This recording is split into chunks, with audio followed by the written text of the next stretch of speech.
अगर इंडिया, पाकिस्तान और अफगानिस्तान के बीच में लड़ाई होती है तो इसकी बेनिफिशियरी जो है वो तीनों मुल्कों के जर्नैल होंगे।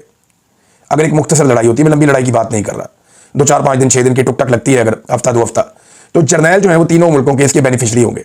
और तीनों मुल्कों के जो फाशिस्ट हुक्मरान हैं वो भी इसके बेनिफिशियरी होंगे। क्योंकि लड़ाई में लोगों को बेवकूफ़ बनाना बड़ा आसान होता है। इंडिया कहेगा हम जीत गए, पाकिस्तान कहेगा हम जीत गए, और अफगानिस्तान कहेगा हम जीत गए। तो इस तरीके से तीनों मुल्कों के लोग जो है वो अपने अपनी लोगों को बेवकूफ़ बनाने की कोशिश करेंगे। जो तीनों मुल्कों के हुक्मरान हैं वो यही करेंगे, और यही हम माजी में भी देखते रहे हैं। नाज़रीन, ख्वाजा आसिफ ने एक बात की है, मैं वो बात आपके सामने रखना चाहता हूँ, फिर मैं आपको लेकर जाऊँगा आईनी तरमीम वाले मामले पे। अब वहाँ पे जज साहब का जो एक स्टेटमेंट है वो बहुत बड़ा स्टेटमेंट अलार्मिंग किस्म का है, जो जज साहब ने खत लिखा उसमें।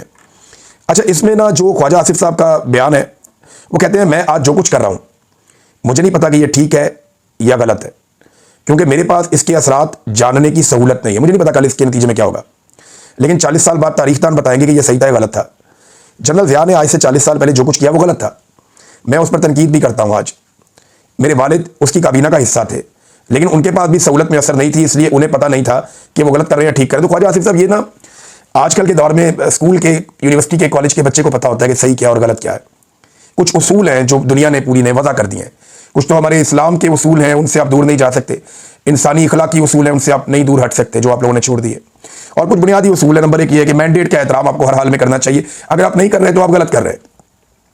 मेरिट होना चाहिए, जो यहाँ पे नहीं है तो आप गलत कर रहे हैं। कानून की हुक्मरानी होनी चाहिए। पाकिस्तान में कानून की हुक्मरानी नहीं है, लेवल प्लेइंग फील्ड भी नहीं है, तो इसका मतलब है आप गलत सर खड़े हैं, गलत कर रहे हैं। आइन के ऊपर अमल दरामद होना चाहिए। फर्द वाहिद के लिए आइन तब्दील नहीं होना चाहिए, जो आप कर रहे हैं तो गलत कर रहे हैं। फिर अपने हलफ से किसी को गद्दारी नहीं करनी चाहिए, जो पाकिस्तान की मिलिट्री एस्टेब्लिशमेंट कर रही है वो भी गलत कर रही है। फिर पाकिस्तान में आज़ादी इजहार राय होनी चाहिए। राय के इजहार को उस वक्त कुचला जाता है जब कुछ गड़बड़ हो रही होती है, लिहाजा ये भी पाकिस्तान में किया जा रहा है। तो ख्वाजा आसिफ साहब, ये कोई रॉकेट साइंस नहीं है, आप बड़े आराम से पता कर सकते हैं।